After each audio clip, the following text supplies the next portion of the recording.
What's happening, everybody? Christian Pedersen, joined by Dan Dickau, back for another episode of the WCC Weekly edition of the Gonzaga Nation podcast. Thank you very much for joining us.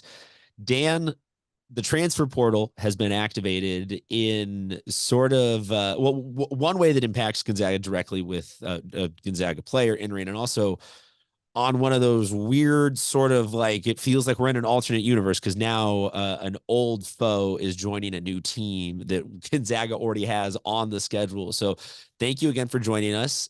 Let's talk transfer portal. Do you want to start with which side of this? You want to start with the Gonzaga, or you want to start with the rest of the WCC transfers? I mean, shoot, there's obviously lots of directions we can go with this, but let's just first start. Obviously, you're listening to this pod. You're a Gonzaga-centric fan. Gonzaga's been relatively lucky. Guys not entering the portal. Colby Brooks was the first. He was a walk-on who graduated early, looking for an opportunity, I would imagine, to play at a lower level his last 2 years of eligibility-wise. But Pavle Stosic, freshman from Serbia, only played, I believe it was 10 or 11 games last year. He's decided to enter the portal, and that's not a huge shock or a surprise, basically just seeing who's ahead of him in the rotation. 14 total games for him last year, totaled 14 points, 11 rebounds, and 3 blocks in 46 total minutes. Yeah, I mean, when I saw him at practice, when I saw limited opportunities in games, I liked what I saw. I think he's got a bright future somewhere as long as he picks the right school, the right program, the right level to play at. I think he's going to have a nice college career. But when you think about Gonzaga, he was playing behind Anton Watson, Graham Ike, Braden Huff, Ben Gregg, all those guys. And so it was going to be hard to earn minutes. And so that's probably, as most players want, they want to play minutes. So those are the only two defections as at this moment in regards to Gonzaga players leaving. Now, we record this on what? Monday, April 29th. The transfer portal is set to close on May 1st. Now, you and I were talking off camera. I don't know if that means it closes on May 1st at the strike of midnight, so essentially at the end of business day on April 30th, or is it May 1st at 11:59 p.m.? I'm not sure. I will say this: I am not a math major. I'm not a calendar expert in regards to that, but essentially, what you have to understand is any roster movement out is going to finish in the next 36 hours. I don't think it's going to finish with a flurry for any program, simply for the fact that if you were going to transfer, you probably have already put your name in the portal. So there might be a surprise Gonzaga-wise, but if somebody was going to put their name in the portal, I would have thought they would have put it in by now. And by that, I mean a guy like June, a guy like Luka Krajinovic. I wouldn't think those guys would wait till the end of that period to put their name in, but you never know because, as mentioned, Pavle Stosic just put his in 2 or 3 days ago. I think there's a million different ways to kind of read all of this, but I tend to lean with agreeing with you that if somebody really had a grand vision for, I'm going to shop these schools, I'm going to get all this opportunity, they would probably already be in the portal. Most of the bigger names went in early on with a plan. We've seen definitely some quick transfers where you very clearly were like, oh, that guy had a pretty decent plan all along. So I'm with you that it doesn't make sense in the collegiate setting to like leverage the transfer and announce at the last second, which, to confirm, is midnight on the evening of the first going into the second. So an extra. Okay, so it is. Okay, gotcha. Of available drama if you want to just keep refreshing on your phone on the Gonzaga Nation page. I don't know if you refresh or click, however you do it. We will have up to date. But yeah, it seems like those two slots, if I'm trying to look at Gonzaga's roster as a silver lining to all things, glass half full type thing, does losing those two particular guys maybe help open up some flexibility for Gonzaga that if someone does become available in the portal, bigger name, or somebody wants to transfer or do something like, what are some of the positives maybe if you can help a Gonzaga centric fan take away from potentially losing two guys? Just any two guys does not have to be an attack or anything negative about the two that we are losing. Well, I don't think it does a whole lot, to be honest with you. Colby Brooks was a walk-on, so he doesn't take up a scholarship. Pavle does take up a scholarship, and I use the term "take up," meaning that he was on scholarship. Any good program, any good staff, they're gonna keep track, and they're gonna stack their scholarship years and roster building in years that makes sense. The fact that he's out, I don't think it impacts too much. Obviously now you do have an opportunity with the player going into the portal that you have an open scholarship to offer somebody. I don't think it's going to be anything that overly impacts a player looking to move to Gonzaga. It's simply for the fact that in this day and age with the NIL, and we haven't seen this a lot yet. I do not have a direct example of this, but I don't think scholarship numbers for a program through a school is as big a deal now as it once was. And I can see the reaction on your face. And the reason being is if you really want to go to a school and that collective can really provide a financial number for you, and I'll just throw out a number, $500,000. Well, if you're getting paid $500,000, why can't you pay for your school? And that actually will become a bigger picture question, I think, as we keep moving through this players forming unions, because Alabama Birmingham, UAB, their team just created their own players association. Dartmouth University, they created a player or a union late spring or early spring. So it's going to open up the box, Pandora's box, in regards to, are you a scholarship player, and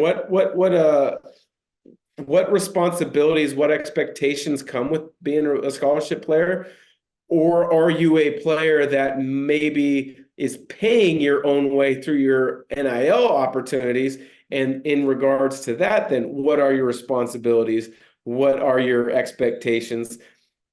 I'm just saying, this is something that hasn't necessarily been discussed yet, but I think it's going to pop up in the very near future, especially if a program is kind of balancing that.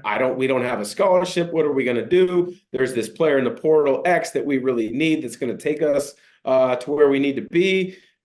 What's going to happen? Okay. That was in real time college basketball falling apart for me. Dan was in the street screaming anarchy. And I feel like you in the last minute have truly blown my perspective on it, because we didn't really prep specifics on that question, but it came to mind. Hey, they have a scholarship that could equal big name player. Come get it.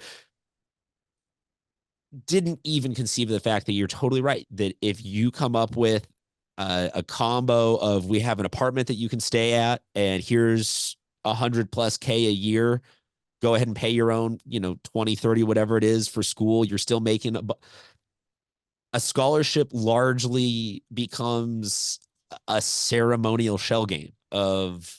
Yes, because what about, like, now, I mean, taking out loans and the interest on loans, a lot of that is tax deductible. And now I don't know exactly what a student loan entails and what a student loan fees entail and how you can deduct taxes based off of that. But I'm just saying, say a scholarship is worth $50,000 and there's not one available, but you really want to go to that school and you can't or you decide not to because they don't have a scholarship, but you've got a NIL collective that will pay you $250,000, and then maybe out of that 250, you pay for your 50,000 school. You're at 200 essentially net. Well, what if there's a school that has that scholarship at $50,000, but that NIL collective for that particular school is only able to offer you 125? You're only netting 125. So at what point do you say, I don't care about the scholarship. Give me the NIL money. I will pay for my own school. It almost flips it around that on some of these situations, you're right, you don't want to be on scholarship. Like that the scholarship should be for the walk-on kid who's genuinely there just to fill a spot at the back of the roster and just be like, all right, cool. Like this is so But we then what becomes the point of a scholarship for college athletics?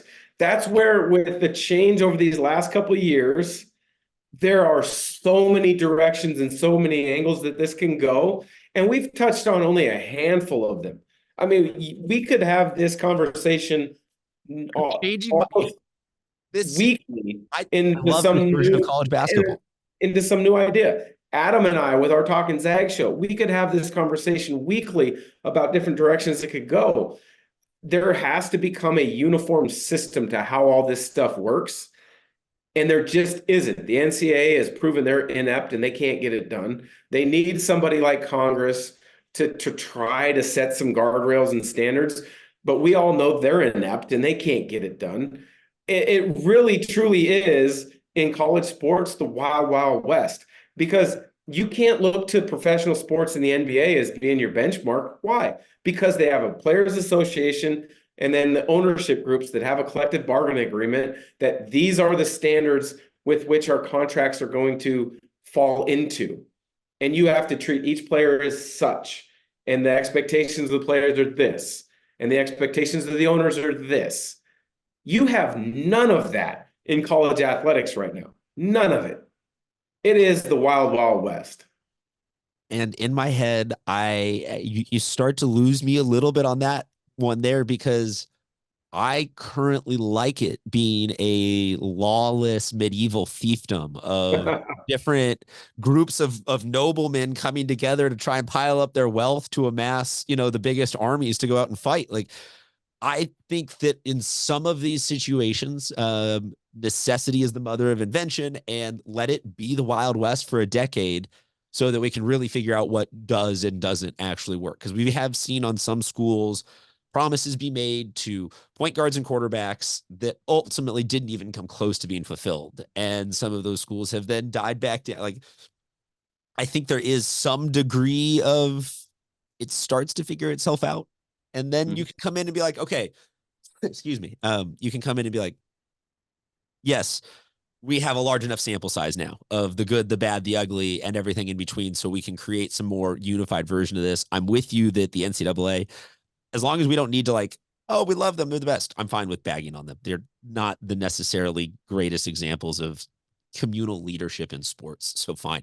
Do away with them. Let the Power Five schools, let the football schools, let the football and basketball break away from everybody else. Like somehow some new version just comes along to after seeing all of it, how it really works, to master that new version of the field, then get it kind of grappled in. But I'm with you, man. Let's embrace this new era, and down with scholarships now. Take that money. No, seriously though, I'm doing the math. Well, I mean, honestly, I mean, Well, say, no. So here, it's so very say true that scholarship, that could be where it's $5,000 headed. for academia for that year or whatever.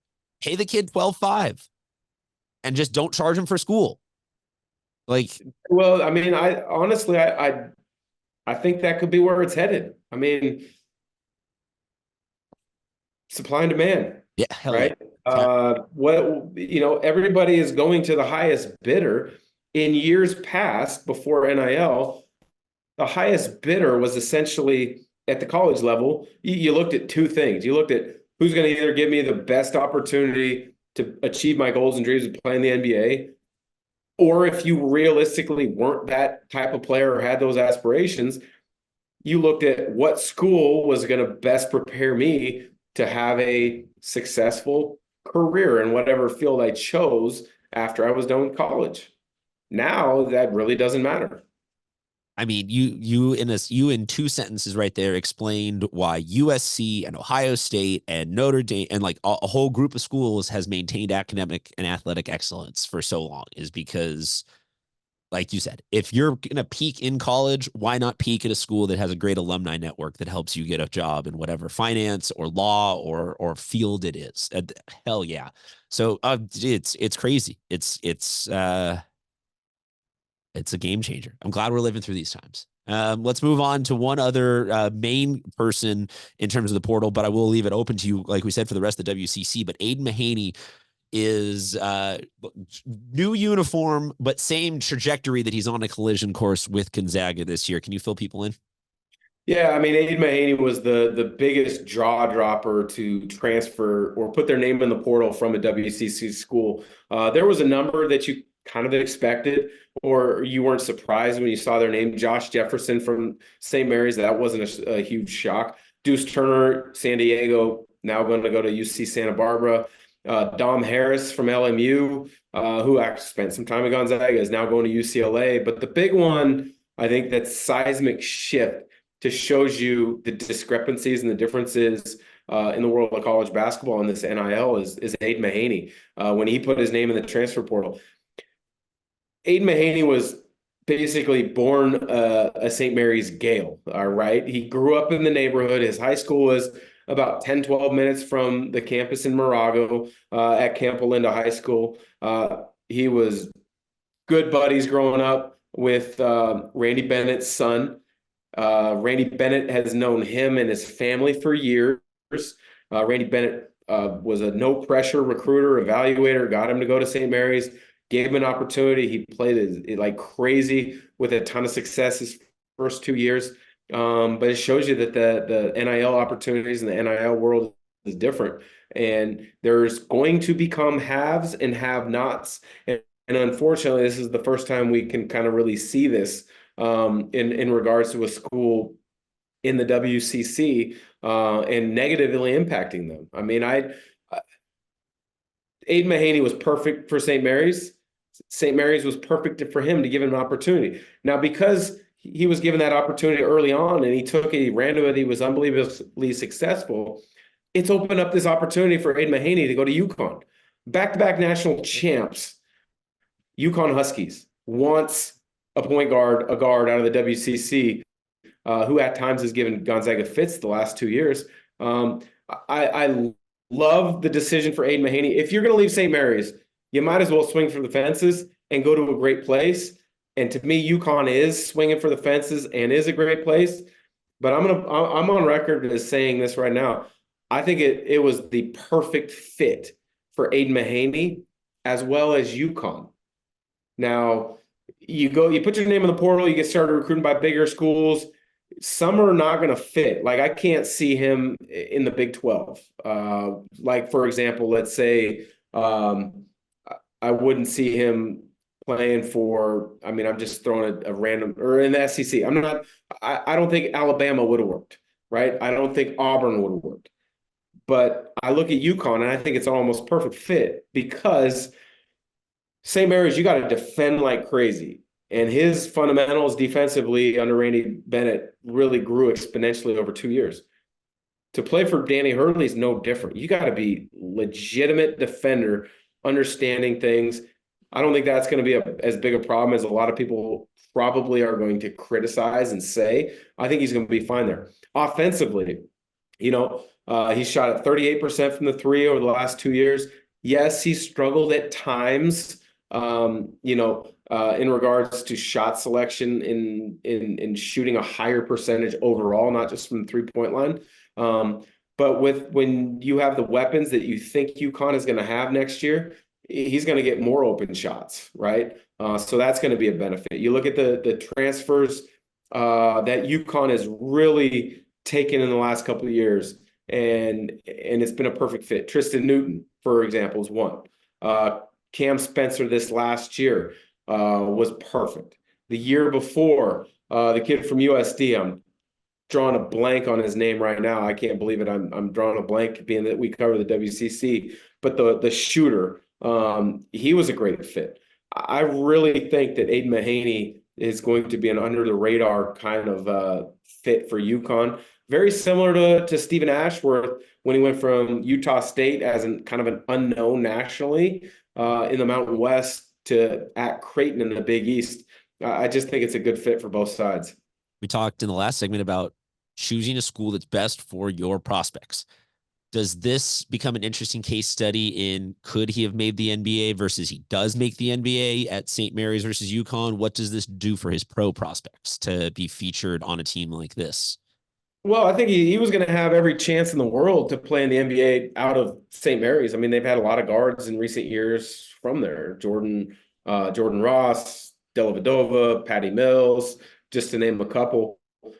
He would have had a chance, but now you're going to have every chance in the world at UConn. I mean, you're back-to-back returning champs. You're probably going to be a top 5 team in the program. You're going to be on national TV over and over again. You're in one of the biggest markets, at least in regards to coverage on that Northeast corridor, where obviously there are a lot of NBA scouts focus in on the Big East, and rightfully so, year in and year out. I think it's a great decision for him. I would have loved to have seen him stay at St. Mary's, but if he's going to go to another school, make it a UConn. I think that's great. And for Gonzaga fans, I think they're going to love the fact that they get a chance to see him one more time when Gonzaga travels to the Madison Square Garden in New York and plays UConn next year. Too early for a preview of that game? Yeah, because again, we got 36 hours in this portal to see if any Gonzaga players leave. I don't think we will. Fair enough.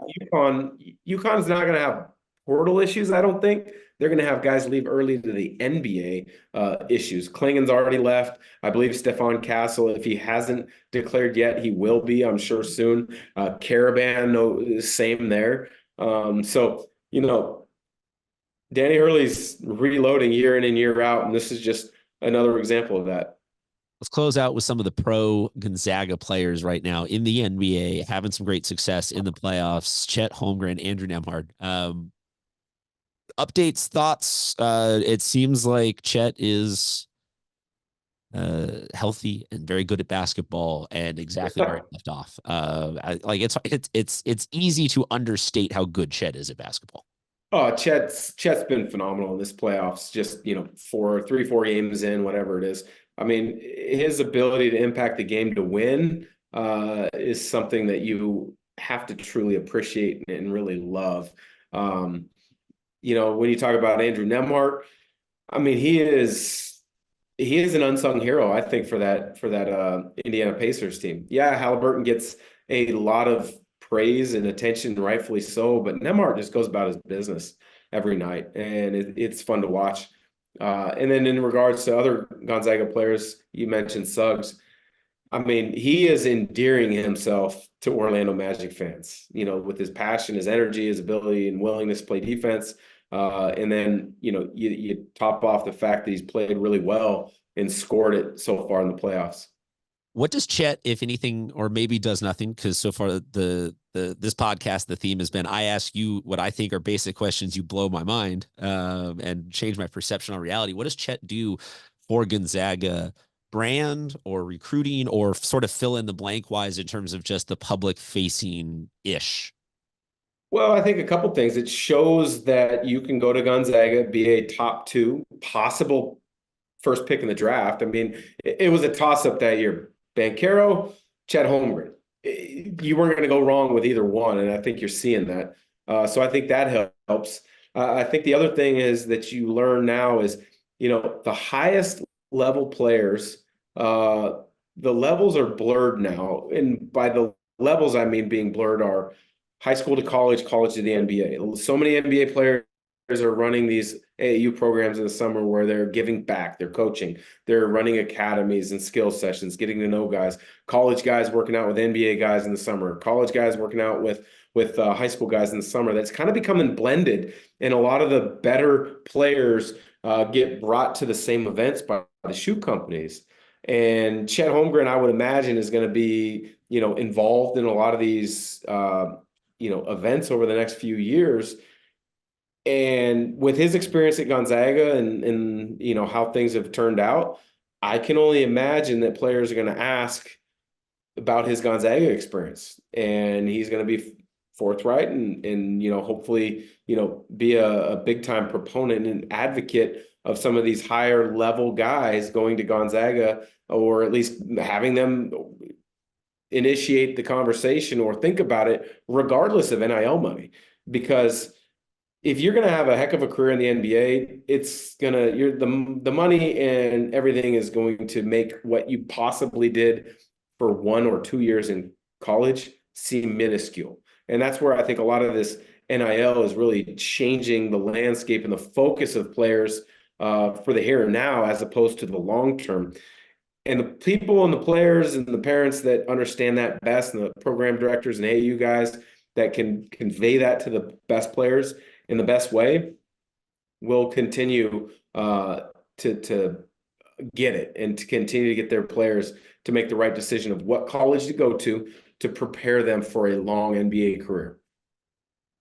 That's actually a lot more direct of an impact than I was thinking that he would have, and I had not thought about that, but just that opportunity to be hanging out in a gym at an event where there are top 25, top 10, whatever, top fill in the number recruits, and just the ability to be like, hey, yo, like great campus, good student section, like whatever the random, or any of the conversing is that they have. Before we get out of here, Dan, anybody coming into the studio this week that the people need to know about? Because you're always making some great stuff. Yeah, so last week we had a great studio session. We had former athletic director Mike Roth for about an hour and a half. We didn't even cover a fraction of the topics that we wanted to. So he's going to come on again soon. We also had coaches Jorge Sanz and JP Batista last week. So we're going to be preparing those to release in the very near future. Tomorrow we're going to be recording former Gonzaga coach, the first coach to get them a postseason win. Now the head coach at Eastern Washington, Dan Monson, will be in studio. Killian Tilly will be in studio. And then Gonzaga legend, former baseball coach Steve Hertz is also going to be in studio tomorrow. So we got another big week of getting content recorded. Then we'll get it clipped, edited, and we'll distribute it to all of our great, wonderful fans out there. But still working on a time with Coach Few. He wanted to wait until after this portal kind of craziness and busyness died down. So we're going to get Coach Few in studio in the very near future. There you go. Make sure you guys follow at Fan Nation Zags on all the socials so that you don't miss any of those, and you can check out all the old episodes as well. Thank you again, Dan, for all your time. We'll talk to you guys next week.